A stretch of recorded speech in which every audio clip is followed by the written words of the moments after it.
Monday at 8, Fox 11's Nightmares Week begins. This is no dream. This is Freddy. This is a nightmare on Elm Street. Come to Freddy. When you close your eyes, the nightmare begins. This is just a dream. He isn't real. Say hello to Freddy. Then say goodbye. The original Nightmare on Elm Street, a world television premiere. Monday at 8 on Fox 11. Your discretion advised.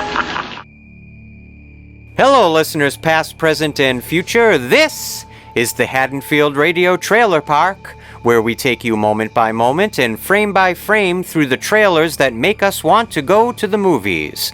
We are your hosts. I'm Christian White. And I'm Joe Francazio. And today, for episode 4, we will be bringing you through both a vintage trailer and a modern trailer.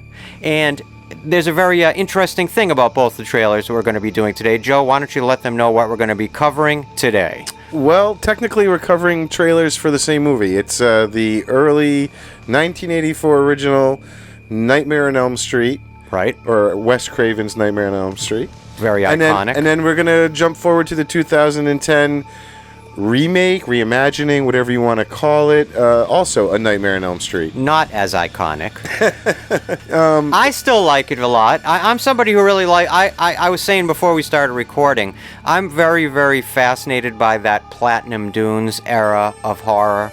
The Marcus Nispel Friday the 13th and Texas Chainsaw Massacre, and this one from 2010 by Samuel Bayer, who was a music video director. Yeah, this was his first feature film, right? And you know, Michael Bay, the blockbuster director who, along with Brad Fuller and Andrew Form, created Platinum Dunes, they had actually pursued Samuel Bayer, apparently, to direct both the Friday the 13th from 2009 and the Texas Chainsaw Massacre from, I believe, 2003. He turned them down both times. He didn't want to jump into an established a remake to start his film career.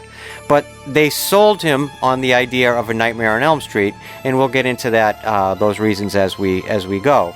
But of course, I mean, what can we say about the original 1984 A Nightmare on Elm Street? I mean, easily one of the most iconic horror films of all time, with one of the most iconic central characters, I think, of any franchise, regardless of genre. The bastard son of 100 maniacs himself, Freddy Krueger, who I guess in 1984 was known more as Fred Krueger. Yeah, I always loved in the original how he is referred to as Fred. I don't know why, but I do like Fred Krueger. To me, that's the scarier version, and Freddy is sort of the more comedic version that shows up later on, you know, in the series in a way. Yeah, so, and of course, you know, when we get into the episode of our main series, Haddonfield Radio, where we cover the actual movie, we'll be giving a lot more fun facts and making ofs and all that type of stuff. Yeah, this is more just like a primer. This is like we kind of envisioned this episode of the Trailer Park as sort of a primer for Season 2 of our main series, Haddonfield Radio, where, of course, for Season 2 starting in November, we're going to be taking you through the history, legacy, and lore of every single film in the Halloween, listen to me, in the Nightmare on Elm Street franchise. So this, I thought, Joe and I both thought would be a fun way of sort of breaking the seal and starting thinking about those movies, the Nightmare on Elm Street franchise. Certainly a franchise very special to me. I've said before in other episodes of Haddonfield Radio that Nightmare on Elm Street for me was really my gateway drug into horror. Nightmare on Elm Street from 1984 was really the first adult horror film I remember ever seeing. And Freddy Krueger had a very big impact on me in my childhood, a huge impact on me. And I've said before, some kids, you know, grow up wanting to be astronauts or race car drivers. When I was a kid, I wanted to grow up to be Freddy Krueger. How did you get access to the movie? Because we were too young to go see it in the theater, so how did you end up seeing it? Okay, when I was growing up in suburban Massachusetts, we lived in just like a very small neighborhood, and there were these kids who lived across the street from us called the O'Connells, and they were a little bit older than my brother and I. And they also were very notable in the neighborhood because they had a VCR very early. Yeah. And so one day they invited my brother and I over to watch a R-rated horror movie, and we weren't to tell our parents. And even though the funny thing is, my parents were extremely permissive when it came to movies. Yeah. When I was young, my parents walked me into our town video store in Walpole, Massachusetts, which was called Video Paradise, and believe me, that was the right term for it, because for me it was a paradise. And my mom marched me up right to the front counter and told the owners that I was allowed to rent anything I wanted. And you'd have to go downstairs in Video Paradise to get to the horror section. The horror section was actually in a separate level of the store. Wow. And then there were these, you know, those like the beads they hang as like a door? Yeah. And you could go through those beads from that section and get into the quote-unquote adult section of the video store. When your mom was saying he can rent anything, was it I really was allowed to anything? rent anything I wanted. My parents did not ever put any restrictions cool. on me. And so starting from probably, I remember being about 13 years old, I could go right into the video store and rent everything. And I used to just spend an inordinate amount of time, like a lot of people my age. I'm 40, going to be 49 this year. You know, just looking at those VHS covers in that horror section, and that's really where my like lifelong love of horror really originated. Was in Video Paradise, perusing those horror movies. I remember this cover for this movie, DEFCON 4, always stands out to me. This it was like an apocalyptic moon setting with the skeleton with like an astronaut suit kind of halfway buried in the dirt. I remember the Frank Henenlotter basket case VHS cover with I'm blanking on the character's name, sadly, but that little creature that lived in the basket, you know what I'm talking about, from Basket Case, and he was on the cover. I was just like mystified by these covers. But originally for Nightmare you had this kind of sneak, basically, the viewing. O'Connells invited us, my brother and I, over to watch an R-rated movie, and this was a very big deal. I couldn't have been more than 10, 11, 12 years old. And now, were you hooked immediately, and what were the other kids' reactions? Well, they had already watched Nightmare on Elm Street. Gotcha. So they were trying to show the other kids in the neighborhood this movie, because this was their big thing, that they had this movie that we had all heard about. Yeah. I had heard of Freddy Krueger in like the playground and things like that. You probably would see commercials on TV, and I mean, for the movie, or even ads in newspapers as a kid who liked movies. 100%. You know, you were probably aware of the marketing. You knew it was a movie that was out there. But this is where the horror movie obsession in my life really crystallized, was sitting in that downstairs living room in the O'Connell's house and watching A Nightmare on Elm Street on spool. And I remember in particular the scene where Freddy's arms elongate and he's coming down the alleyway. I remember just at that moment, that was it. I was in love. So this had to be also probably a year after the movie came out, because VHS wasn't like they pump those out right away. That's the thing, is I honestly, I'm terrible when it comes to the memory of my own events of my own life. Yeah. I just know I had to have been very young. Yeah. I know it was right around the dawn of VHS, because it was the probably around O'Connells, 85. I'm guessing 85. yeah, probably. You know? That makes sense. Who knows? The O'Connells in my neighborhood were the first people I remember that had the VCR. And the top, the loader would pop up from the top. Yeah. You'd slide the tape in and push it down. The same thing for me. I had Halloween 2, we talk about in our series. That was my introduction to sort of horror movies, and why I've latched on to Michael Myers and Halloween and all that.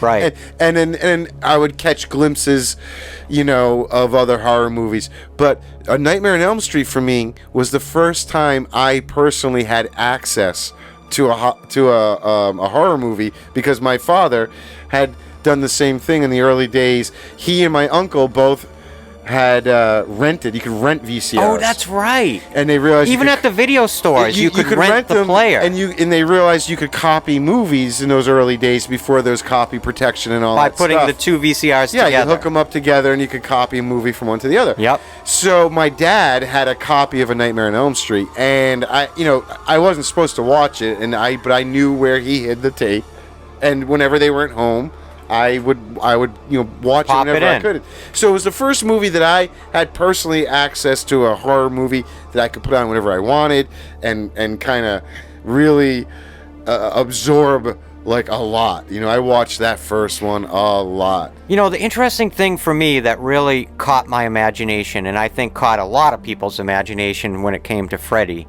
was that glove. Oh, God, yeah. Look.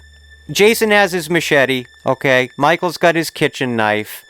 Leatherface, of course, has a variety of chainsaws. But I don't think any of them can reach the iconic status and real singularity of that glove, Freddy's glove. I don't even think the filmmakers understood how iconic the glove was going to be, because if you kind of watch the advertising, yeah, you see him wearing it in certain shots and it's his weapon. But, you know, where later on the marketing, you know, where they know people love the glove. In the marketing, in the later trailers, there's close-ups of the glove, you know, creating sparks on pipes and things. Well, but it was also like the way that Robert Englund used his body language with the glove, and he did that really very famous way. He'd like put the glove up against his cheek, sure. and hold it up against his face. That's kind of a strange way of doing it and presenting it, and yet becomes incredibly iconic. So when you watch this first trailer, you can see that it's not, you know, the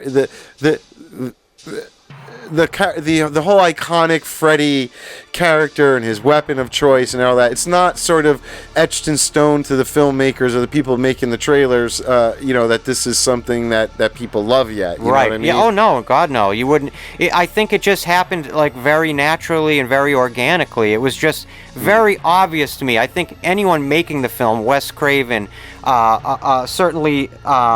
Jim Doyle, who is one of the special effects artists that's really credited with the creation of the glove, production designer Greg Fonseca, and their assistant Lou Carlucci. I think those three guys and Wes Craven himself, they came up with this idea together of this glove, this idea of a glove that had knives for fingers. Yeah, I know early, it got whittled down to, he didn't, when they were doing early drafts of the script, I think it was a scythe. A sickle. Sickle. Yep. And I know he kind of teetered back and forth, and ultimately the idea of the glove won out. Thank God, I think. What so happened original. is, strangely enough, Wes Craven had a pet cat at the time, and he was apparently watching how the cat, when the cat would like try to scratch its claws against things to sort of stretch its claws, and he could see how the claws would extend when it would scratch against the couch or scratch against his jeans, and it just popped into his head, this idea of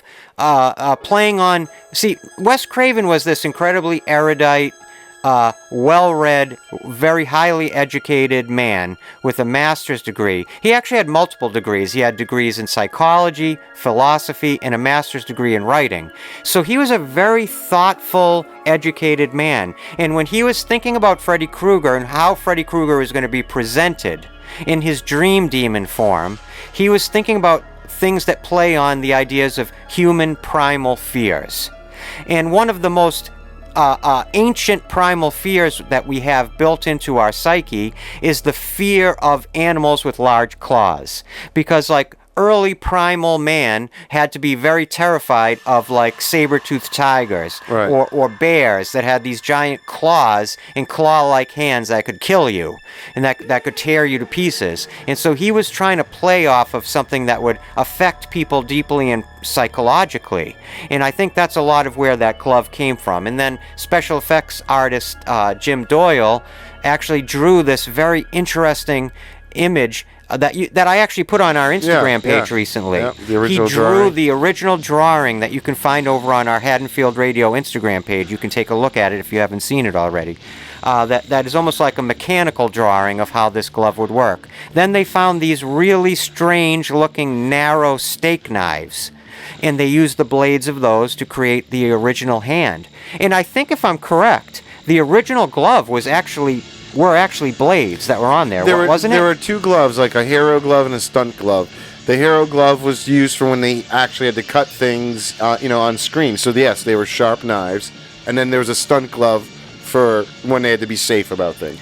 Because I think both Jackie Earle Haley, when he filmed the 2010 version of Nightmare on Elm Street, and Robert Englund, when they were filming the 1984 version, both had incidents where they cut themselves on the glove. Yeah. And I know that Kyle Gallner, one of the actors from the 2010 version, also was cut by the glove. Yeah. And another interesting thing I read, that when I saw the imagery of what I'm about to talk about, I was just blown away. And maybe there's a way in this video you can even edit in a picture of this so people watching this video on YouTube can see what I'm talking about. Yep.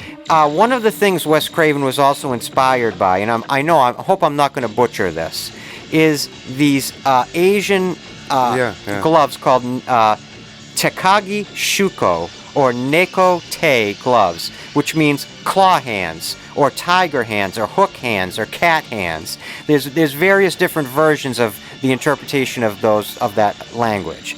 And it was part of like a ninja's weaponry. And it looks literally like Freddy Krueger's gloves. Yeah. And these real people used to wear these as weapons, and that is so terrifying to me. It's also sort of a natural evolution of the origins of the slasher film with Michael Myers, like the knife. Where, it's taking that single blade, everyday object, and now we're intensifying it. Here we are, many years later. Jason's been around again using found objects. So, West also took that slasher idea of something that's going to cut you. Right. And really put his own spin on it and did something different that the other guys haven't. I mean, of course, you can't talk about this movie without realizing the shoulders of the other films it's standing on. Of course. Oh, God, yeah. As original as Wes was with a lot of his ideas, this isn't still an evolution of what started with, Carpenter. Well, there's actually another movie that I always think about when I think about Freddy Krueger, and that's the 1981 film called The Burning, which is one of the slasher films of that era. And Tom Savini actually created this character called Cropsy, who was a burn victim who became a slasher. And he's notable for using these giant, gardening shears. And this movie is pretty gnarly. Have you ever seen it, The Burning? No, it's a pretty gnarly movie from that era, and has some of Tom Savini's really great effects work that he was doing when he was back in that incredibly iconic era of Tom Savini's career. By the way, if you want to play along with the drinking game, every time we say the word iconic, take a drink. You will literally be dead by the end of this video from alcohol poisoning. I got to get a thesaurus and look up alternate words that mean iconic, because I find myself saying it a lot. I gotta save some of this for the real episode. I gotta, so we're talking about this from the trailer standpoint. When you're watching this, you gotta remember. Right. So here's my sort of trailer history lesson for the day. During the 80s, what we're seeing here is sort of the fizzling out of the NSS, which was the National Screen Service. They were in charge of all the studio's film promotions from, the creation of trailers till about, the 80s. And they had a, cookie cutter sort of format that it changed over the years, but they sort of always had a format for how trailers should be cut. And it's amazing, I think in our early episodes... it was a formula. We were a little confused about where the trailers came from, and I'm starting to figure out a little bit more that it was out of the studio's hands. It was, these distribution companies and these other companies that the studios would be outsourcing to help do all that. And they didn't really have a choice, though. And they almost wanted it to go through the NSS. In the beginning, in the early days, they always wanted that because it reached all the screens, all the audiences. It helped them. It took the work, away from them. They created everything that you saw for advertising for most of these stuff.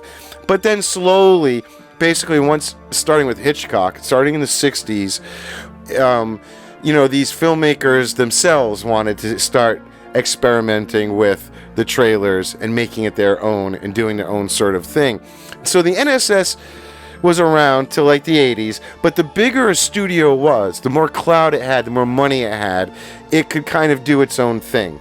So what I think you're seeing with A Nightmare on Elm Street at this point is this is sort of the end of the NSS, but New Line Cinema this was the first film it had ever produced. Right. They were just a distribution company up to this point. So they were good at making trailers and promotions and all that, but they were small and they didn't have that clout. They didn't have that money. They had to kind of stick to the cookie cutter way. Well, Robert Shea, who started New Line Cinema, he started by literally, he would buy like distribution rights to certain cult movies like John Waters movies, and he would put it like in the trunk of his car, the reels, and literally drive these movies from midnight showing to midnight showing. Because marketing to him was his whole business. Well, it was their responsibility. That's what I'm saying. Back then, a lot of the advertising and promotions fell on the shoulders of the distribution companies. So I think, this being the first film, obviously they didn't have a ton of money. They had a tough time getting it financed.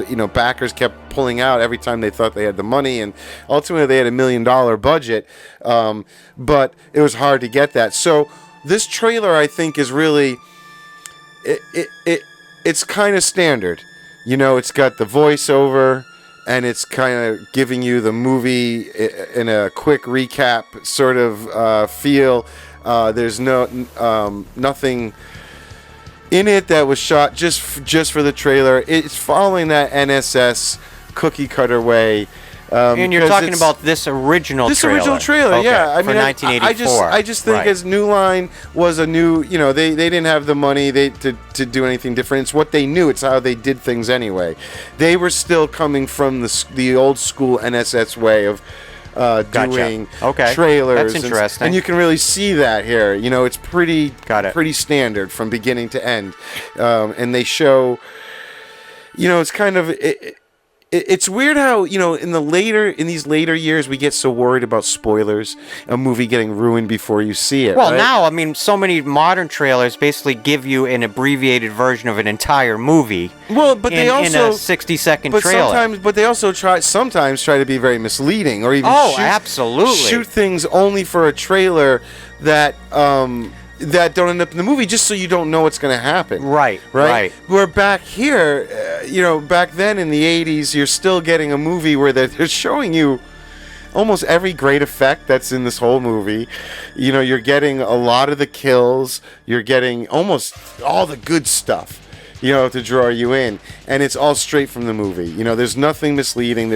But they're giving you a... Well, plus, A Nightmare on Elm Street was released well into the slasher movement. Right. And by 1984, or probably 1983, where I would guess this trailer is probably, what's the word I'm looking? Going from... Circulating, thank you. By that point, I think the producers, Wes Craven, Robert Shea, etc., understood how to sell a movie like this to a specific audience. The audience that had loved Halloween. The audience that had loved Friday the 13th. Right. I mean, this is basically the glory days of the slasher era by 1980, the mid 80s. So they probably knew exactly how to sell a movie like this, and by showing you the kills, all the kills and the horror, exactly, and the old. Now, I should mention, now it's 1984. They were going up against an amazing lineup of movies in the theaters at the time. In terms of what other trailers you're going to see movies for at the same time you're seeing Nightmare on Elm Street, you got Ghostbusters, Terminator, Karate Kid, Gremlins, Temple of Doom, the list goes on and on and on. Last Starfighter, Dune, but the one movie that they were concerned about was Dreamscape.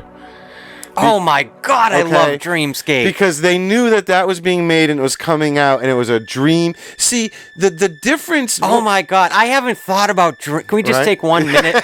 I have not thought... My brain just exploded when you said Dreamscape. I gotta say, one of the scariest things I remember seeing from movies when I was young, sorry to interrupt your flow there. No, go ahead. But was when that guy turns into the Cobra Man. The snake guy, yeah. Oh my God. Also, Freaked me out, yeah. the Jason Robards is the president and he dreams about the nuclear apocalypse. Yep. Oh my God, and that Dreamscape. It was the same thing. That was another movie my dad had copied, probably on the same tape as A Nightmare on Elm Street. You just blew my mind thinking about Dreamscape. I would freak myself out watching that snake guy. I gotta look that movie up. I gotta check in with that movie again. Dennis Quaid, yeah. Oh my God, what a great movie that is. And I bet it holds up.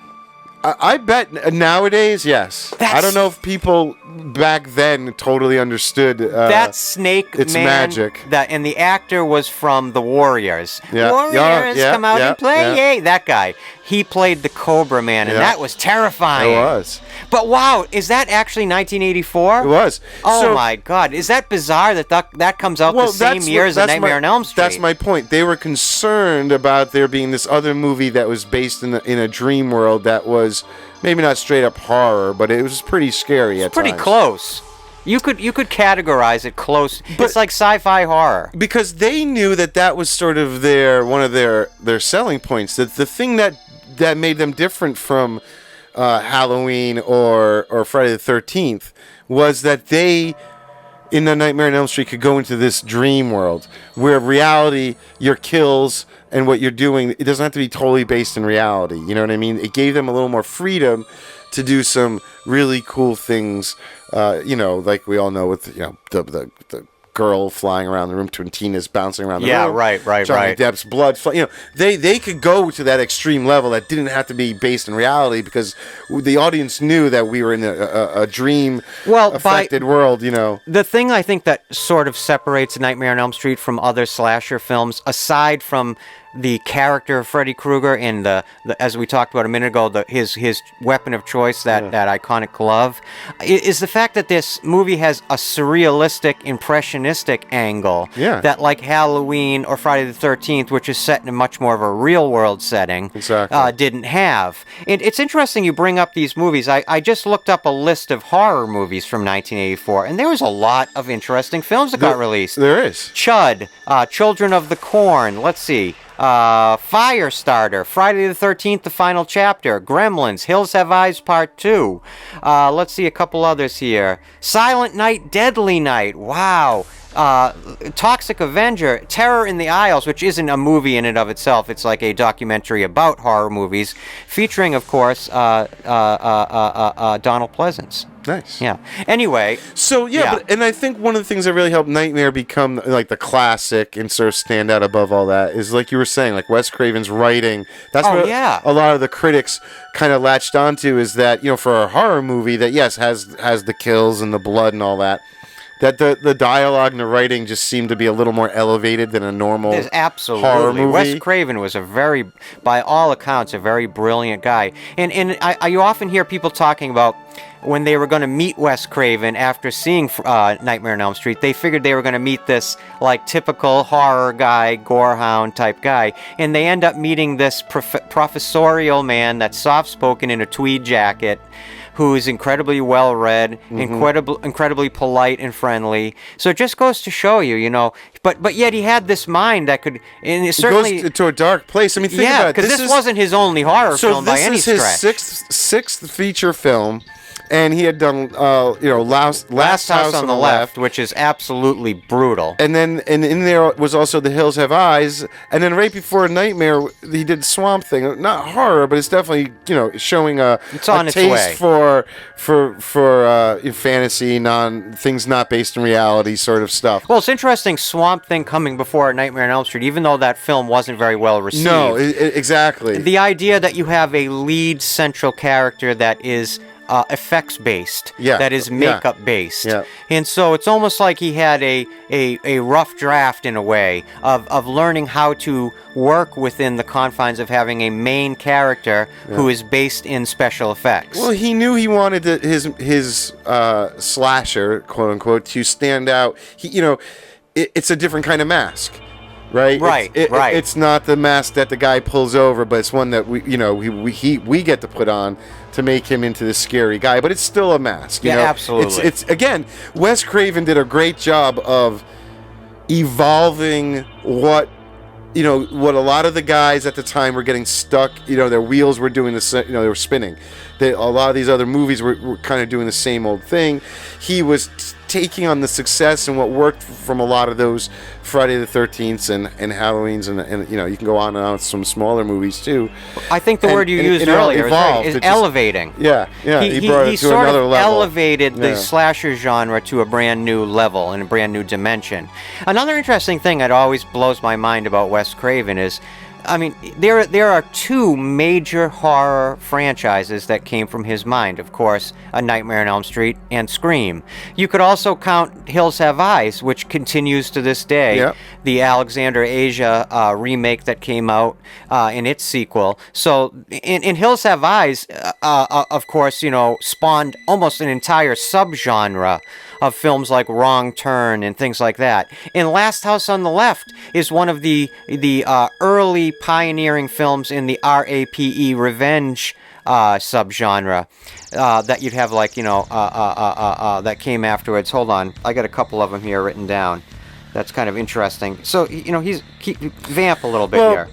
Bringing it back to the trailer, which we're going to get to very shortly. I think so. One of the big things is when you watch it, it's just, do you walk away from this trailer feeling like you want to go see this movie?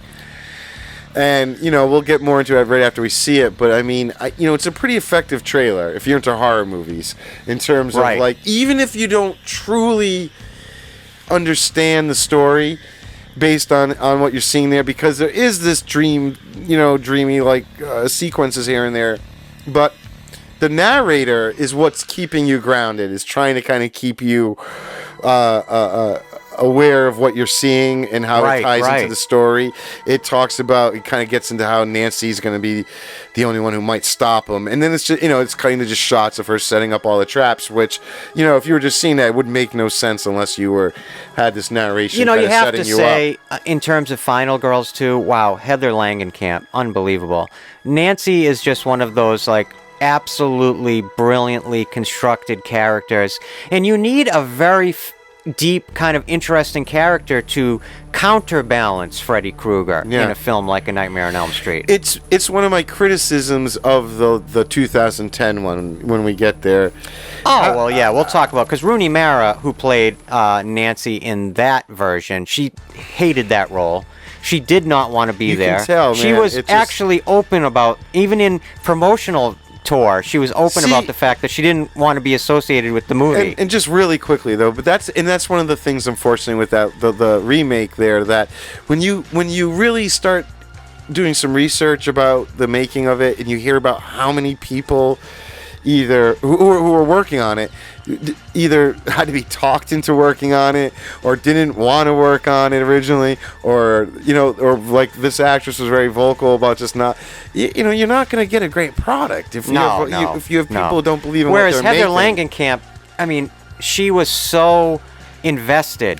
She was so invested and continues to be all through the rest of her career. She's so proud to have been associated with that character. And I will say that, and I always say this in a lot of the movies we talk about, and I think the original Nightmare on Elm Street here from '84, it also fits in this category of one of the classics that had that right combination at the right time, and they were hungry. They didn't have a lot of money. They didn't know that they were making the beginning of this huge franchise, and there was a beautiful magic where everything was firing on all cylinders. And because of it being sort of quote unquote low budget and whatnot, they filmed the whole movie in 30 days. For the actors. Right, yeah. And I think when you are filming that intensely, that quickly, you get those performances like that out of these people. You know what I mean? You're just going. You're not overthinking it. You're doing it, and you've got from the filmmakers down to the actors, all these people who are really hungry and thirsty for work and to be seen and to do something, and also to jump in and kind of latch on to this huge horror genre that was just exploding in the 70s and 80s. In terms of being seen by a worldwide audience, and if you were a young actor trying to get into a sort of film that's going to reach a large worldwide audience, at that time, horror was like the ticket. Yep. What's interesting is about the original 1984 Nightmare on Elm Street in terms of its marketing and its creation. I found it interesting. It was made for almost only $1 million, yet it grossed $57 million worldwide. Yeah, I mean, think about the inflation, how much that would really be these days. That is a huge multiplier. Huge, yeah. For a very tiny movie from a very a little burgeoning film distribution company, well, think it's about actually it. unbelievable. That is why they got the New Line got the nickname "the house that Freddy built." That's exactly right. So New Line, and to get that $1 million, I mean, we'll get more into it in the big episode about the movie, but it was crazy how hard every time they would have an investor, after a while they'd get nervous about the project, they'd pull out, and they'd have to get money somewhere else. There was a point for like a few weeks where the actors and crew weren't even getting paid because things were such a mess, and they had to do the old, just stick with us, believe in it, we're gonna, you will. Well, I they think did. that And at the end of the day, see, they were only trying to get 700,000. Right. That was what they wanted. Right. They ended up with 1.1 million. as a budget. So, in their head, at the end of the day, too, they, the movie works because they had a little extra, change to Well, it spend here and occurs to there. me that about A Nightmare on Elm Street, the original, it occurs to me that it seems like a no-brainer now that we know its legacy now, and as a success after release. But I bet it was actually a very difficult movie to sell to an investor in terms of the stylization of the idea. And it's not a traditional slasher film speaking as to the slasher films that had come immediately before it. Because Freddy he's is going not off Jason. the path, yeah. While Freddy is always bundled in with Jason, Michael, Leatherface, Pinhead, Candyman, Chucky, while he's bundled in appropriately with those characters of his era, I think he is a very different kind of character, in a more nuanced and dimensional character. And everybody that's listened to Haddonfield Radio knows Joe and I, we love Michael Myers. Obviously, we've spent a year obsessing over Michael Myers in our episodes. But Freddy is certainly a much more complicated and complex character. And Robert Englund's performance and portrayal of Freddy is also very intriguingly nuanced. And he brings a lot of, I think he was inspired by James Cagney. I know he had multiple strange inspirations that he brought into Freddy Krueger. Well, I know famously for his audition, he kind of like slicked back his hair. He literally took cigarette ash and rubbed it under around his eyes, yeah. And he went in, and Wes Craven says, he was willing to go to that darker place that some the other guys just couldn't get to, that you needed to do for Freddy. I mean, he's going to be a child murderer, essentially, originally a molester, but either way, you have to be willing to, and the funny thing was, like, Robert Englund was just sort of looking for work to do in his time off between V seasons, And it's so funny and interesting to me what a different character this is from V. Yeah, Willie and he was like the gentle alien, the very human, gentle alien on V. And can you imagine bringing him in? And of course, he wasn't even the first person cast to play Freddy Krueger. No, exactly. That's why I'm saying, like, it was his willingness to go to that dark place that ultimately got him. The other inspiration I was trying to remember is that it was Klaus Kinski. He was very inspired by as an actor, and it's funny, having read that, I can totally see that Klaus Kinski stylization to the performance of Freddy. Look, when you're under that type of makeup and you have all this extravagance placed in the characterization, your acting almost has to be aimed at the back rows, so to speak. It's almost like Robert Englund brings a very theatrical style of acting to this film character. It's certainly done in broad strokes, and yet it works perfectly. And yet the early incarnation of Freddy was very dark. Yeah, and it's interesting, as we'll get to when we start exploring the Nightmare on Elm Street franchise in Season 2. It's very interesting how Freddy evolved in such an incredibly diverse way from film to film. But the first two films, this one especially, Freddy was portrayed in a very dark way. And it's kind of interesting because you think about all the other slashers out there, all the big ones you just named, and think about the idea of them being played both ways, sort of comedic or dark. Like, you can't take Michael Myers and go down a comedic role. It's kind of amazing that Freddy is accepted both ways. You know what I mean? He's played so very differently by the end of the franchise, that... but it also, that's a version of Freddy, I grew up loving too. The one-line quipping guy all the time. Almost, like, they started even making in the later films, like, even like kids' toys. Right. He had a breakfast TV series. cereal, a TV series. Do you remember I used to stay up and watch it. Video games. It's crazy that he became so a part of the pop culture tapestry of the United States so quickly. Even from the very beginning, he just got woven into the pop culture conversation and tapestry so quickly. It's unbelievable. I wonder if Robert Englund thought he could just slip this in without many people actually noticing. You know what I mean? Thought it was just going to be a weird horror movie. It's under makeup. It's probably just going to be some B horror movie, and I'll go back to my TV series. Yeah, I make sure. whatever I make from it, and let's move on. I'm sure. I'm curious. I'm still doing my research for. I'm sure it's out there, but anyway. Yeah, because we have so much we're going to talk about when we do the actual breakdowns of each movie coming up starting in November. But it's easy to get going and start talking about these films. There's so much to talk about. Yeah. Jinx. So, why don't we start with the original trailer for A Nightmare on Elm Street from 1984, directed by Wes Craven, produced by Robert Shea, of course. Let's jump in, let's watch that trailer together, and when we come back, we'll talk about it. Sounds good. Here we go.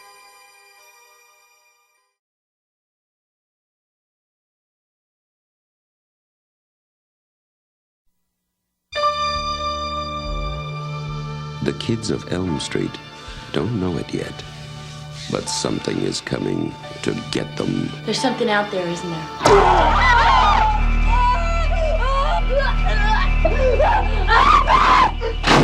We just see cuts happening. What did that, Lieutenant? I don't know. Tina! What's the coroner got to say? He's in the jail and puking since he saw it. They're gonna kill me for sure. Did you do it? There was somebody else there. He was locked in a room with a girl who went in alive and came out in a rubber bag. No one knows where it came from or who it will visit next. Nancy? There's something wrong with you. You're imagining things. Nightmare on Elm Street. Do you believe in the boogeyman? No. Whatever you do, don't fall asleep. No! She's the only one who can stop it. If she fails, I'm your boyfriend now, Nancy. no one will survive.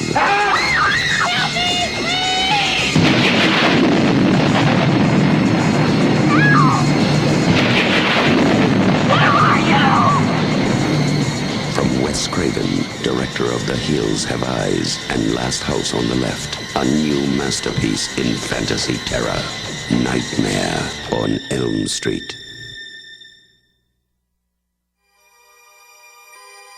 Okay.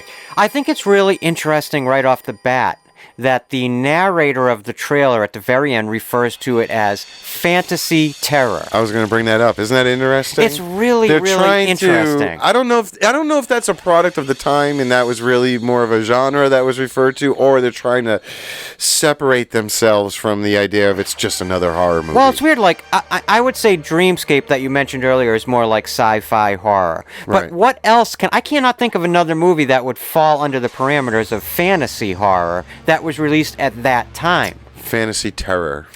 Fantasy terror, yeah. I mean, it's just so interesting. And you know what? When you're creating a trailer and you're marketing a movie to people and you have 30 to 60 seconds to do it, or 2 minutes, or however long, every single second counts. Every single thing that's said counts. And even more so for at this point, because, you know, this was New Line's first film they produced, and they're responsible for making these trailers and whatnot. So they're probably taking a little extra time on it to make sure it's as good as it can be. I also thought it was very interesting that they didn't have any problems after like the Halloween movies referring to the boogeyman. Oh in my this God, movie, you're right. That they're Yeah, still, that's interesting too. that they kind of, not that means, just because Halloween used it like that, they But the own- boogeyman almost became like part of the patented sort of interpretation of Michael Myers. Right. That he's literally referred to as the boogeyman Right. almost very directly. and Nancy's kind of asking the same questions, Yep. Well, it was do you that believe in the boogeyman? that It's- conceptualization of the final girl kind of archetype that was already being kind of constructed in throughout these films. And so I'm sure a lot of that is could be made specifically to call back to hallmarks to other films and other course. characters that people will relate to when they think about wanting to see this movie. I also thought it's interesting that they clearly were trying to capitalize on all the John Saxon scenes. He's probably the one recognizable-ish. And he plays person, Nancy's father, the Yeah. detective kind of investigating these murders. And the interesting thing, I always think of this anecdote about John Saxon that I once heard, that when he showed up on the set, he had like 4 boxes, like wooden boxes, and in each one of them was a different hairpiece. And he was able to say to Wes Craven, well, which hairpiece is more accurate for the character as you see him? And I just think that's like such like a Hollywood actor. And That's John great. Saxon just got that gravitas right off the bat. Well, yeah, and he was probably the exactly. only real recognizable. I mean, Robert Englund was recognizable from TV. But you wouldn't know him in the trailer as Freddy from anything. So John Saxon was sort of the quote-unquote star of this movie in many ways. I love the whole scene with him and the other cop in the trailer, and they're talking about the coroner puking in the bathroom. Yeah, it's such a great. It's like, I don't know, that humor that when a horror movie can embrace a little bit of funny like that, I really like it. And you mentioned as we were watching the trailer off air, you mentioned the fact that, and I thought it too, the New Line Cinema, the original logo at the beginning of the trailer. Wow, I love that real 80s vibe of that original New Line Cinema logo. Yeah. That of course changed later on and became the clapper that you see at like the beginning of the Lord of the Rings movies, etc. And also the font that they chose and the design, the title design of A Nightmare on Elm Street, which we're actually looking at right on the screen right now, with the big Nightmare in red and the little white on Elm Street inside the red letters. I love that. And if you really think about it, A Nightmare on Elm Street is kind of a strange title. And if you actually listen, the narrator, I noticed, he just says Nightmare on Elm Street. Yeah, that's right. I've noticed that too. They kind of skip the a lot, but I think when I say it to people or say it in a sentence, I just say Nightmare on Elm Street. Yeah, I guess so. And people always use that abbreviation NOES, Nightmare on Elm Street. And it is interesting that it's not The Nightmare on Elm Street, it's A Nightmare on Elm Street, and not just Nightmare on Elm Street. It is.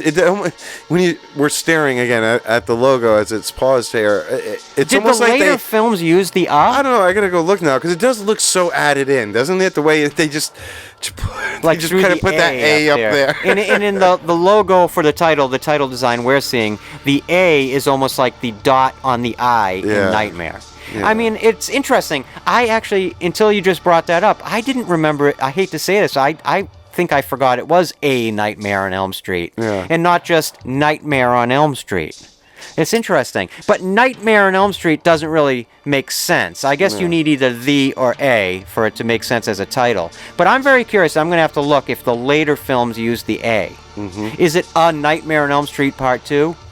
That's the interest. Would be interesting. Because I think if you think about the movie poster, right, where it's sort of like written all in blood, there is a big A first. A Nightmare on Elm Street. Absolutely, the one right. with the painting, with the hand coming down over her face and all that. That original painted poster for A Nightmare on Elm Street with the Freddy that looks nothing kind of like Freddy. He the looks sort eyes of like up this, there. almost like mechanized, strange, almost like an android or a robot or something.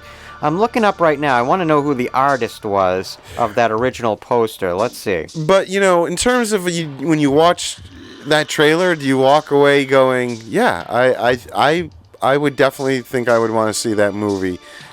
His name was Matthew Joseph Peak, who created those. He actually did the first 5 films. The posters. Wow. And you're right. The depiction of Freddy on that original poster is so strange. It's just a classic, maybe when they did the poster, maybe they didn't have a design for Freddy yet. Exactly, or he didn't have a picture of him done and had to go in descriptions. It's, a lot of times movies need those promotional images to start the ball rolling and get things going and get investors or get the public aware, and it's very common, especially in the older days, for films to have posters or even scenes and trailers that just are depicting things that are not from the movie, because they have to get the things so quickly and so early. Well, it's like you go from this gorgeous, almost like that Drew Struzan era, with these gorgeous painted posters that are absolutely works of art, and then you get up to that, around the time of I'd say at Halloween H2O, like the what was his name that wrote Scream? Why am I blanking on his name? The writer of Scream. And that era where posters were just like the 5 floating heads of the teenage actors that were in the movie. Yeah, it's just so funny how far that went. Yeah. Well, yeah. I mean, having an artist, make a painting for your movie poster, that tradition. I'm not saying no. Kevin Williamson. There you go. That's the name I'm looking for. I'm tired today. I'm so sorry. I don't think Joe and I have both recovered from the Halloween 45 Years of Terror convention yet. So we're both a little sleepy, a little tired. Anyway, go ahead. Continue. The tradition of movie posters being, these beautiful paintings. Oh, because that poster at it's Matthew kind of gone Peak away. Is gorgeous. Sometimes they do it, or a lot of times people are just copying the Drew Struzan type of look. But yeah, Photoshop manipulated stuff is sort of the way to go these days with it sort of occurs to me though, studios, unfortunately. that original Nightmare on Elm Street poster by Matthew Joseph Peak, what's so interesting about it is it's very impressionistic. It's very surrealistic. So actually in its own way, it does sort of represent the film very well, because it sort of has that exact style that we were talking about earlier about the first Nightmare film. Sure, it's not presenting Freddy in his "I'm the star of this movie" sort of way later on, that he's, It's sort of presenting the vibe of the movie in poster form, which I think is great. I think that works great. And it's Nancy is the focus, you know what I mean, really, of that poster for the first movie, where later, obviously, Freddy takes center stage in most of the movies. Well, once they realized, I think after at least the first 2 movies. Well, the funny thing is, after the first movie, they almost just didn't even use Robert Englund. They started filming the second one with just a stunt guy in a mask, and realized there was so much to Robert Englund's physicality and his deeply thoughtful performance in the first movie that I think that's when they started to realize they had a real character on their hands that was worth a lot. Yeah. And they started to actually make the films around Robert Englund and around Freddy Krueger, which to me is the obvious choice. Of course. So, I don't know. I love that trailer. I try to always, when we do these Trailer Park episodes and we watch the trailers, I try to think back to forget the legacy of the films, everything we know about them. If I saw that trailer in a movie theater, would it make me want to go to the movie? And the answer 100% unequivocally is yes. Yeah, I think this is a case of the early format of trailers, the cookie cutter thing. It works in this case. It's just a simple, straightforward trailer that lets the magic within the movie sort of suck you in, It's not giving you the general plot of the film. It's giving you an impression of the tone. It lets you know there's a threat. Right. It lets you know it's coming down to a girl, which, that final girl idea. And it's with will she be able to do it? Will she be able to overcome this thing? You got the group of up-and-coming young actors that are featured pretty prominently. Of course, Johnny Depp, most notably out of all of them. They give you enough shots of from the Tina scene, death scene with the spinning room. But also you're seeing teenagers in their underwear, right? So that's true. You're kind of you're going, well, you might see some sexy stuff, even though there's really not much sexy stuff in these movies at all. There's actually a shot from the original Nightmare on Elm Street that remember we were talking about when I first saw it when I was a kid. on VHS that to this day is just burned into my psyche from this movie, and that's Tina in the body bag, the see-through body bag, that used to all get with me. the blood on the Yeah. inside of the bag, and she's appearing in like that dream state. I found that to be so terrifying when I was young. When I was young, that was and it still works. That was almost creepier to me than when you'd see Freddy do things. Yeah, 100%. That always got to me. Yep, for sure. So let's start moving into the later era. Now you go forward in time, many years, in 20 plus years, 2010. Yeah, the franchise has sort of run its course with the old within that original storyline, the original Wes Craven era, and Platinum Dunes now obtains the rights to 3 of the most iconic characters of the previous era. Freddy, Jason, and Leatherface. And first, you have Texas Chainsaw Massacre, released, I believe, in 2003, and it's a huge hit. In terms of relative terms for horror films, it makes over $100 million on a very modest budget. So it's now, a would hit. you call that one a remake, a reboot, or that, a reimagining? I would call that a straight. The thing about the Platinum Dunes films, to me, is they aren't requels, they aren't reboots, they are straight remakes. They are straight remakes. Just starting over.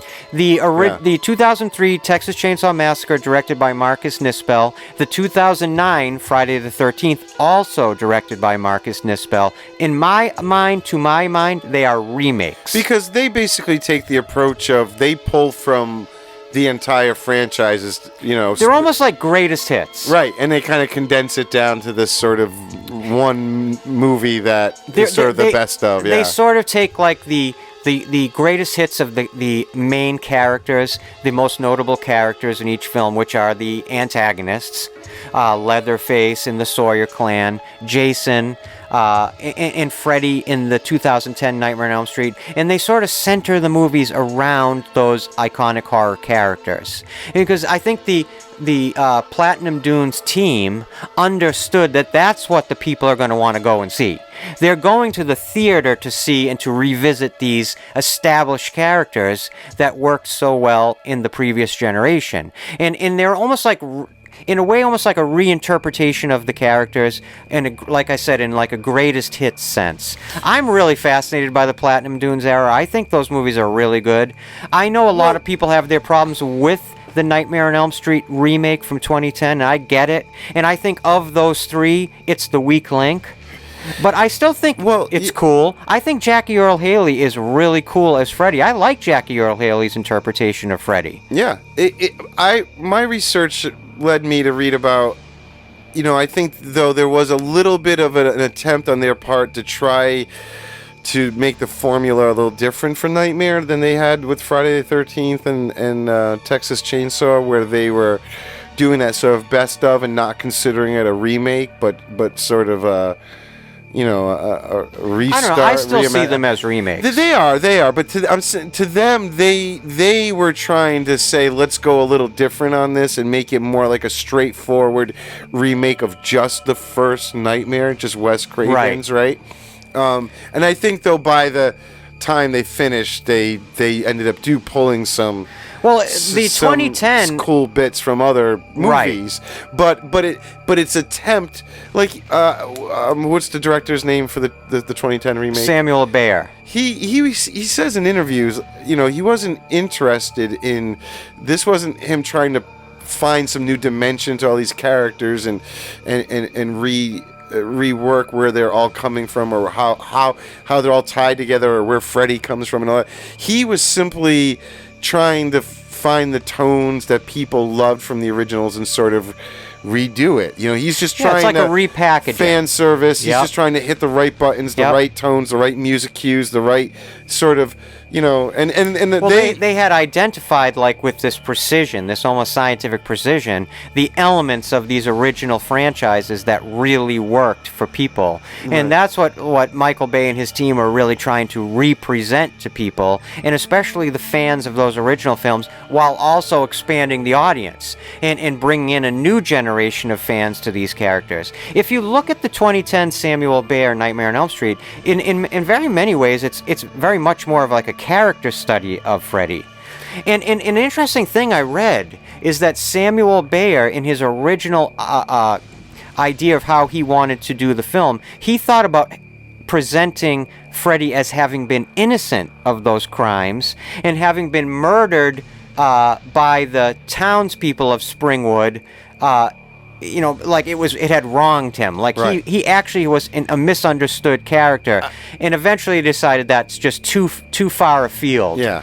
And would kind of rob Freddy of something that's innate in his character, this darkness. I will say, I think that he kept that idea as a way to mess with the audience in this first trailer. So we're gonna play.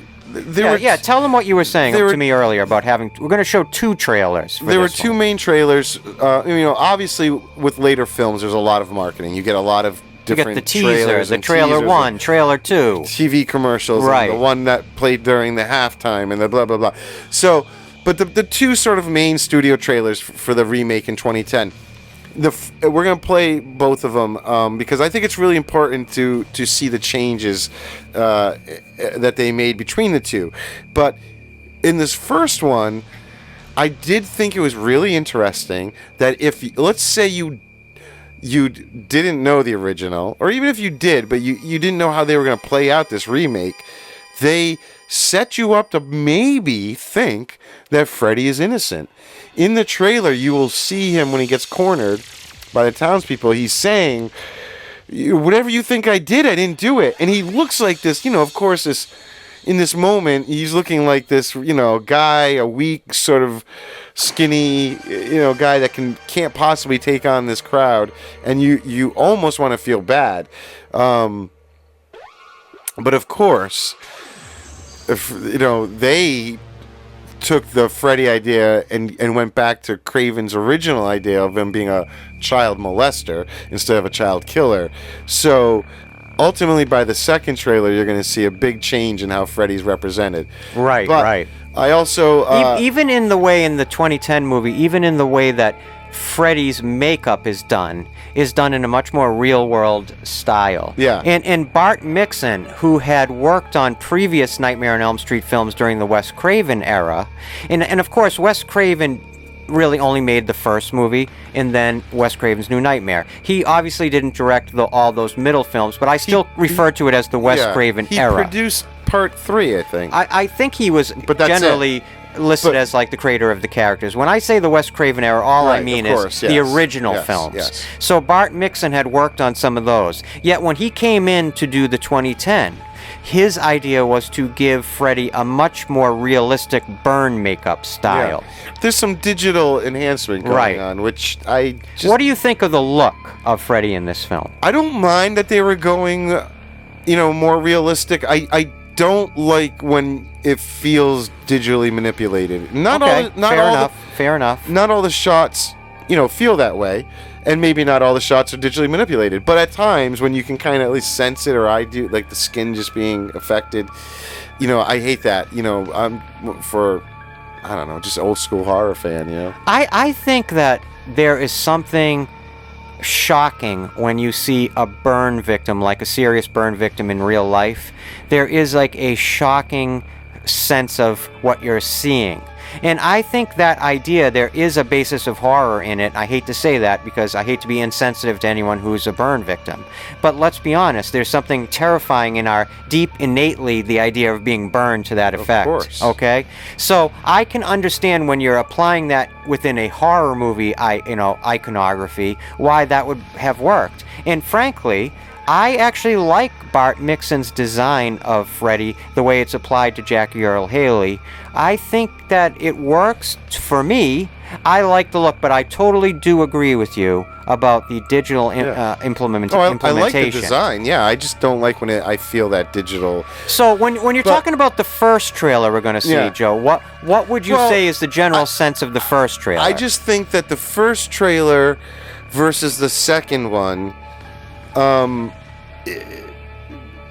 you get less of the recognizable stuff in the first one, and by the second one, that they are totally playing on it, trying to suck you back into feeling like you're in the original, or it's like the original. You're seeing a lot more scenes that are just like it, and that the first one was probably put together to sort of get something out there. Get the word out. Get people to understand. I even feel like Freddy's look isn't quite finalized in this first trailer. Like, you can sense the digital manipulation a little bit more, and they were trying to not, they were trying to make sure that Freddy was only being portrayed scary. They did not want to go down the campy avenue at all, and I can't imagine that this version of Freddy being funny either. No, I think that straight up. I know he's just that creepy. I know that it was Jackie Earle Haley's performance as Rorschach in the Watchmen film by Zack Snyder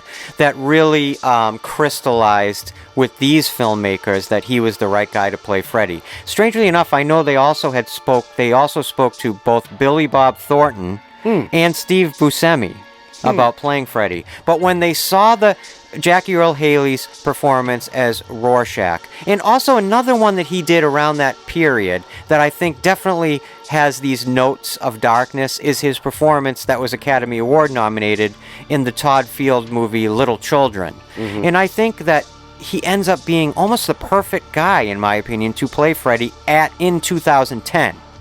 Now, it's funny, really quick. Now, we're in 2023, and a lot of people that are hoping A Nightmare on Elm Street is again requelled or rebooted. And a lot of people talk about, let's hope Kevin Bacon plays Freddy. And I just cannot, I don't get that. No. And it's like a huge fan movement. And it's like, to me, like, I just don't see that. I almost think you got to find somebody again that's at that level that Robert Englund was at when he played Freddy. Yeah. That just kind of makes Freddy his own character, and you're not seeing the actor behind the mask and saying, "Oh, isn't it funny? Look at Kevin Bacon as Freddy." It'll take you out of it way too much if you're aware of the star that's. But that's just a tangent. Why don't we jump into the first of the two trailers for Samuel Bayer and Platinum Dunes 2010 Nightmare on Elm Street? We're going to watch it together, and then Joe and I will be back and we'll talk about it. Let's go.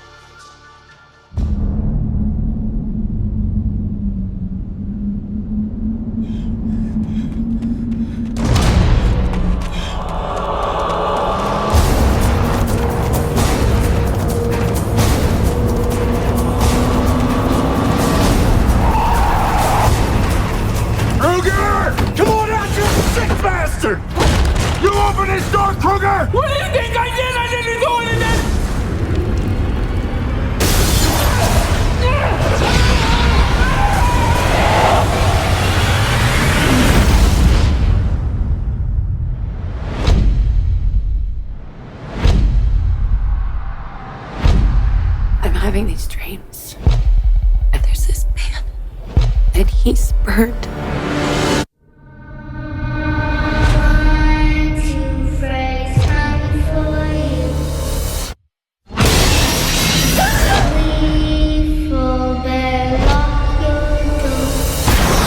Don't fall asleep.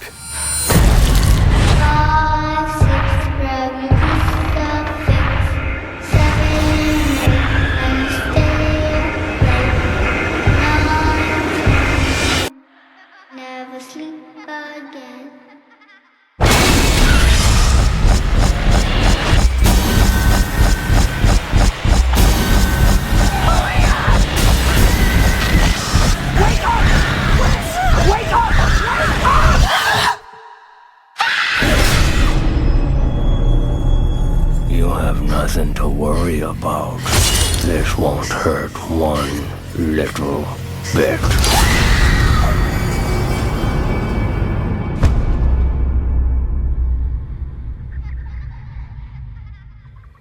Wow, I gotta tell you, number one, I really liked that trailer.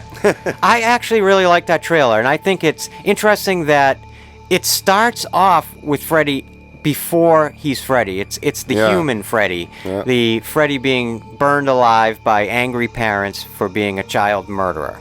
I think that is really cool, and I like how at the end they give you the voice that Jackie Earle Haley's going to be using in the film as Freddy, which is certainly different than Robert Englund's Freddy, even in Robert Englund's first outing as Freddy in '84.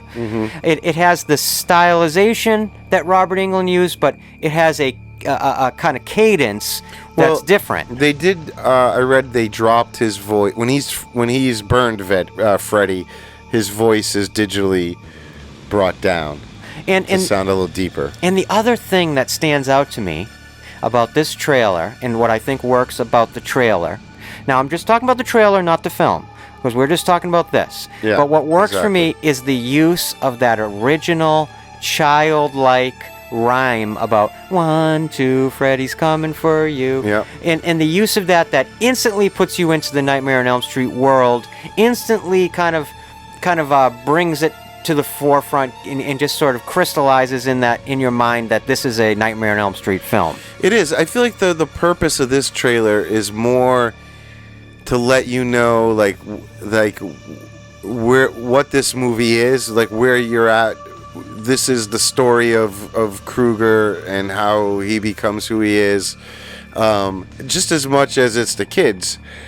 I think it's even which is more... a little different than the original. You know, he's the boogeyman in the original, but it's the story of a man. This is really the story of Freddy Krueger in this film, in the Samuel Bayer 2010 film. And so I think they're trying to give you a lot of these recognizable. Oh, look, it's the sweater. They're yelling Krueger, the burn. Okay, we're putting it together where we're at. We see the Elm Street thing, then the girls singing, and the little girls in the white dress. And then within those shots, you know, really the big, you know, recreation from the original that is like, whoa, it's the bathtub, you know, the hand coming up.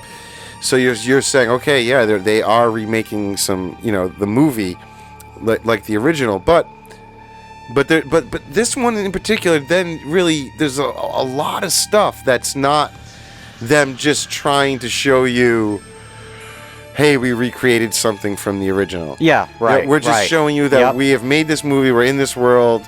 This is our Freddy. Here's an early taste of Freddy. And, you know, they're just sort of whetting your appetite. But then when you see the second trailer, I feel like they are much more playing on your sense of the classic one. Like the nostalgia. The nostalgia. Yes. The trying to make you feel like we're seeing a really, like a scarier, updated version of the original. Can I throw a quick fun fact out? Let's do it. All right. That childlike chant that became so famous from the Freddy movies, do you know actually that was written by a guy named Alan Pasqua?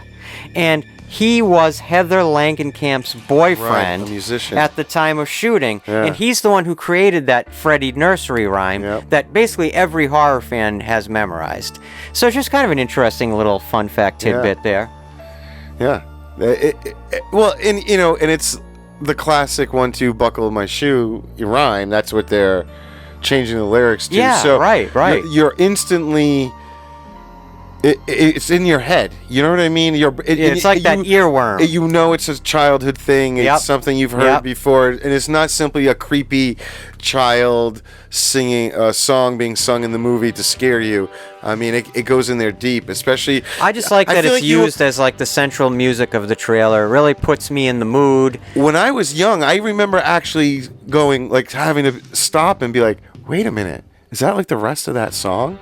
Did I never know it's like a creepy, murdering, you know? I see what I'm what saying? you're like, saying. Yeah. I'm like, as a kid, Back I never in the day, know. yeah. And that's what this movie was playing on, was the second half of this weird nursery rhyme that was creepy. Oh my God, that's too funny. But yeah, when you watch the second trailer for this remake, it's definitely, I think it's important because it's I don't know if it's the evolution of them just finishing the movie and having more to show from the movie, or if it's by design and them realizing that we need to grab everybody with a little more scenes that they will find familiar. But if it's, I think it's really different and has like there's two different effects going on here. When you watch the first trailer, yes, you know it's a Nightmare on Elm Street, but it's much more, hey, this is a horror movie. Do I want to go see it? And then when you see the second one, it's much more, oh wow, I'm being sucked back into that feeling from the original movie and the stuff I like from the original. I think that this movie is just, this trailer number 1 in particular, was just soaked in that, like, it's funny how you say how trailer 2 really is going to play on our nostalgia for the original films. Yeah. I have to say, I kind of got my nostalgia button punched even watching that first trailer. Yeah, well, and wait not till only you- that, it made me want to pop in the 2010 movie and watch it. Because I was like, this looks really cool. And ultimately, so that's the big question. Well, that's why we do this, right? So when you watch this trailer, do you want to go see that movie? 100%. Yeah, of course. And you gotta remember, we're saying this from the vantage point of pretend you don't know the legacy of the 2010 film. Yeah. You don't know what the reviews are or what the fan reaction was. Pretend it hasn't come out yet. Do these trailers work on you? That's specifically what we're talking about on this show. So I think trailer number 1, I'm going to say, much like the trailer we watched for the 1984, this would have my ass in a seat. Yeah, because I already know from this first one, they're not going off the rails. They're not doing something totally different, that they're kind of sticking to the basic idea of the original. And that, for me, is, I'm curious. I would want to see, how are they going to reimagine the original storyline? Yeah. So why don't we take a look at the 2010 Nightmare on Elm Street trailer 2? Yep. Which I would have imagined was probably released, like most trailer 2s, within a month of the release of the film. Yeah. So why don't we take a look at that, and then Joe and I will be back, and we'll talk about that. Okay.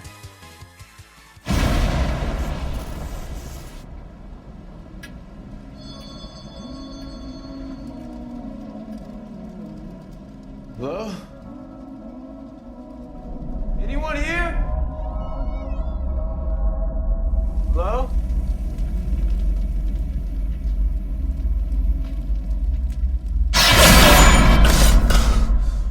If you keep falling asleep, they're gonna kick you out of here. Sorry.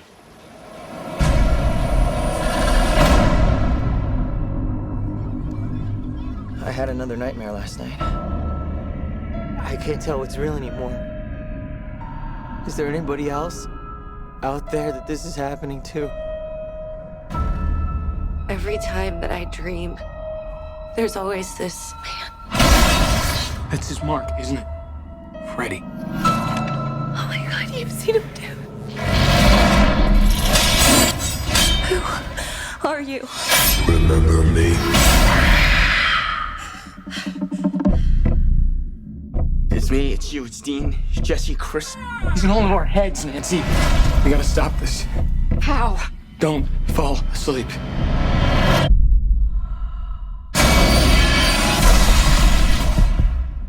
I haven't slept in 3 days. We're running out of time.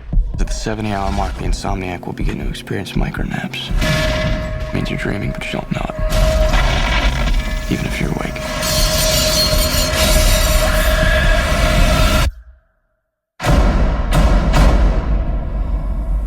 Oh, God. No. Just me.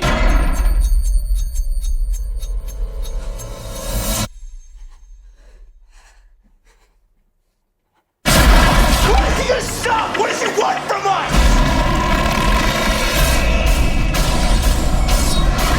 Why are you screaming? I haven't even got you yet.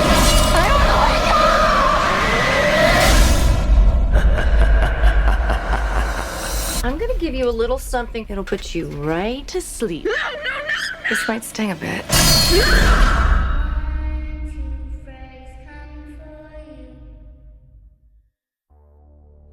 Wow. See what I mean? Very different. I prefer trailer 1. Yeah? I prefer trailer 1. I think trailer 1 is got more concise, sort of hits you in the main vein of what you like about Nightmare on Elm Street. Trailer 2, to me, definitely reminds me now of the things that didn't work about the movie. Well, you notice they totally abandoned giving you the pre-burn Freddy stuff. Right. This is more. It might about the even be kids. it gives you too much Freddy. I think it gives you too much of Jackie Earle Haley's Freddy. And I think that's what I was thinking when I was watching trailer 2 is you almost feel like, well, do I even need to watch the movie now? Because I kind of see what they're going for. I see the depiction of Freddy. I see the movement of the film. I can see where they're going with the film. So it just leaves me a little bit feeling like, what's the point of going to see the movie now? And I guess that's the problem with a lot of modern trailers. Right. It's weird because I thought it was very weird that in this trailer they felt they had to add that stuff where the guys on the they're talking about the micro naps.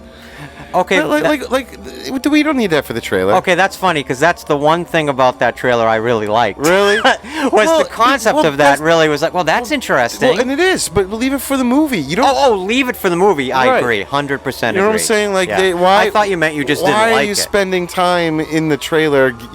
Explaining that. Give us a flowing, moving Like thing. we I all don't know. understand the basic premise right off the bat. That obviously the premise is, if you go to sleep, you die.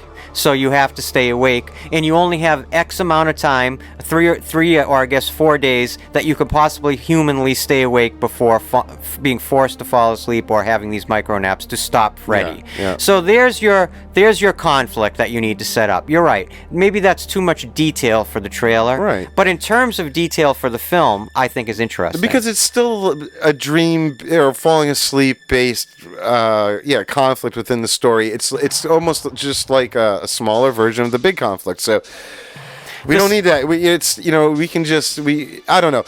They definitely threw in a lot more of the recognizable, him coming through the wall, the girl floating around the room, the buckets of blood. Right, 100%. You're getting stuff to tell you, and I do think they made his voice a little deeper, even from the first trailer. I was going to say, I'm glad you brought that up.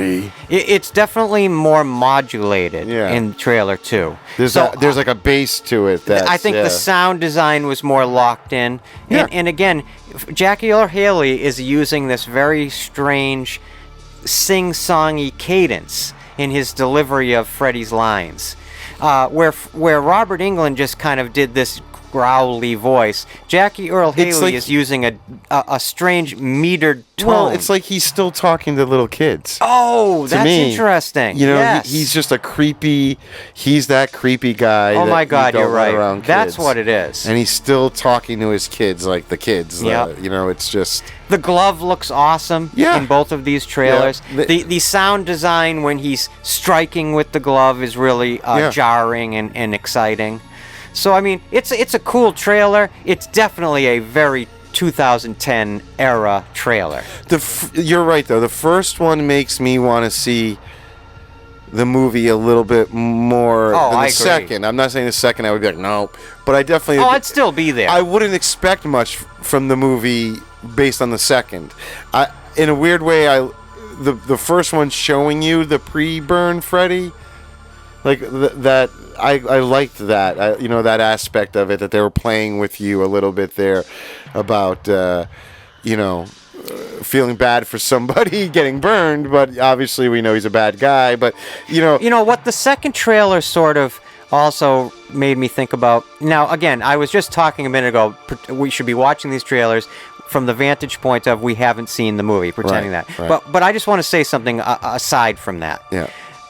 The opening of the 2010 movie is basically depicted in the opening of the trailer 2. Right. And with the diner sequence with the red and green light. Yeah. And I think that's demonstrative of some of what I don't like about the movie is the overbearing use of design elements that are just like hitting you over the head with what Freddy is and what Nightmare on Elm Street is. Yeah. You know what I mean? They I guess Wes Craven picked the red-green thing because to the human eye, they are the most contrasting colors. Yeah, it's so interesting. So... I love that. And using that as Freddy's sweater because it's annoying to the human eye. But he didn't go and put it anywhere else, But using it in the lighting of the diner, it doesn't feel... To them, it's disconcerting to me. It just feels overly stylistic. Ultimately, the movie, it has no soul. It's just... it was just a remaking of a lot of images and what they were hoping was... It's sort of like a photo album of the original films. Yeah. In so much as it's not really a film of itself. It doesn't have its own personality. I don't think anybody's heart was in it. Maybe Jackie Earle. I think Jackie Earle Haley was in it. I do think like his heart him. was I'm not like totally. I'm all about it. I think he's his really version good. of Freddy at all. No, I like it. No. I like it. And I think it's inevitable that the franchise will pick up again one day. I don't think we're continuing this. And you know what? I don't think the 2010 Nightmare on Elm Street's failings were demonstrated the failings of the other Platinum Dunes remakes. I think the 2009 Friday the 13th remake by Marcus Nispel is really good. Yeah. I really like it. Those In two the work. 2003 Texas Chainsaw, I think is really gnarly and really good. I think it just didn't. It wasn't like translate all on these this remakes one. were bad. Yeah. I just think this one, maybe No. it's the director, maybe it's the writing, maybe it's, who knows, a mixture of things. I just don't think it worked, and I think you can see in trailer 2 why it wasn't going to work. Yeah. But trailer 1 looked very promising. Now, that being said, and just because we aren't really going to probably cover this remake, or maybe we will. No, we are. We're definitely going to do this. Okay. This will be we'll be covering this movie I'll wait in then. our I was main going to get into the series. finances and stuff, but we can wait until we get into the real episode. I think the ones we will be covering for season 2 will be the All of original them. films, Yeah. this one, Yeah. and then maybe even Freddy versus Jason. Sure, maybe it was a fun capper. Yeah, why not? Yeah. Well, anyway, so that was, the trailers for 3 different trailers for the original Nightmare on Elm Street, plus it's a remake, reboot, whatever you want to call it. Yeah, we just thought this would be a fun way to sort of prime ourselves and you guys for season 2 of Haddonfield Radio. Just look, and again, just a fun way of looking at contrasting trailers between vintage trailers and modern. Again, maybe it's my age, maybe it's the generation I came up in, but I can't help but just love those original vintage trailers. No, of course. And what an evolution when you compare it to this later one. Oh, yeah. Just between sound and pacing and cutting and the music and all that stuff. It's really fascinating to me. And I know this, I'm going to go off on a really quick, weird tangent. Go for it. When I was doing my research for this, on sort of the history of trailers, I thought it was very interesting that there was a point when, and this is around the, I guess, 90s, when did Castaway come out? That was probably the late 90s, early 2000s. If you watch the trailer for Castaway, they give you the whole movie like you see him off the island. Like at the end? At the end. Oh you my see God. him going back to the Helen Hunt, right? Oh, no. And then wow. and they even show him the very last shot of the whole movie is in the trailer. Oh. So it's weird that how trailers have changed to now being so, like, trying not to give away too much spoilers and all that. But there was a point where they just gave it all to you, you know what I mean? All the way up until the 90s, you were getting... there's a lot of examples of that. You were getting the ending of the movie in the trailer. But yet, when anyway. you're probably there thinking, when you're seeing it in the context of the trailer before you've known what the movie is, how would you know that was the last shot? Yeah, I guess, but it does... Or the order of events. But if you remembered the trailer at all as you watched the movie, you were probably like, oh my God, that's him coming home. It's literally like her opening the door and being surprised to see him. It's just like, let me just ask you this. How many times have you been watching a movie in a modern setting and you're thinking, well, I know there's more that's going to happen because I haven't seen X, Y, and Z shots from the trailer yet. Doesn't matter anymore. Yeah, isn't that funny? Thor Ragnarok? Ragnarok. The trailer... there's a big shot of him coming down with the hammer and the lightning, and both of his eyes are lit up. Yep. But in the movie, he's got the patch. And he only has the one eye. And his face is like all They just cut wanted to hold that plot element and keep that from audiences. So that's well, an look at example of the original manipulation. Avengers Infinity War trailer. The most iconic shot of the Avengers Infinity War trailer was all the Avengers running in Wakanda together, and yet that shot in the eventual movie was completely different because they were hiding elements. Right. So it's just they had to erase stuff from the trailer shot. Yeah. It's just so neat how that's done, but certainly wasn't the way things were done back in the day. Nope. Anyway, this has been a lot of fun. I enjoyed talking about these trailers. We, as always, hope you guys had fun watching these trailers with us. And if we missed something or got something wrong or you have some information you want to add, please, please, please. We love it when you leave that stuff in the comments section, good or bad. We love hearing from you guys. We really, really sincerely appreciate that you guys would take time out of your busy lives and your busy schedules to hang out with us for a little while today and watch these trailers with us. And we really, really hope that you're going to come and tune in when Season 2 of Haddonfield Radio starts November 2023 and we start going through all the films of the Nightmare on Elm Street franchise together. We'll be watching all those movies movies together and talking about them.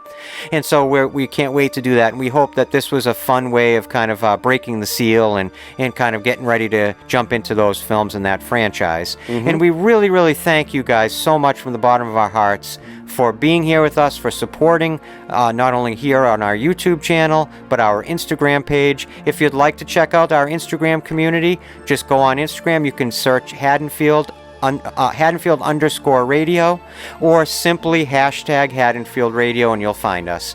And we have a very lively community there with a lot of fun little debates going on. We've been continuing our Michael Myers kill list, where we're going chronologically through all of Michael Myers' kills. You can find that right on our Instagram page, so you can check that out if you want. And we'll be back next time with Haddonfield Radio Trailer Park episode 5. Yeah. Going to be a lot of fun. We're going to be doing our Cult of Thorn episode, where we will be talking about the trailers for Halloween 4, 5, and 6. Yep. So that's going to be a lot of fun. That'll be the next episode of Haddonfield Radio Trailer Park.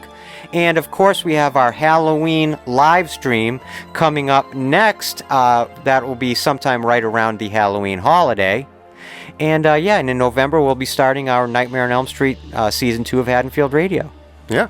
Thank you, guys. Did I get it all there? Yeah, you did. All yep. right. Yep, exactly. Awesome. So, yeah, we really had a good time hanging out with you and watching these trailers. Thank you very much again. We love you guys. We really, really do. We really appreciate you. And we'll be back again with more Haddonfield Radio soon. Anything else, Joe? No, just remember, don't fall asleep. Oh, my God. And until then, have a very happy Halloween.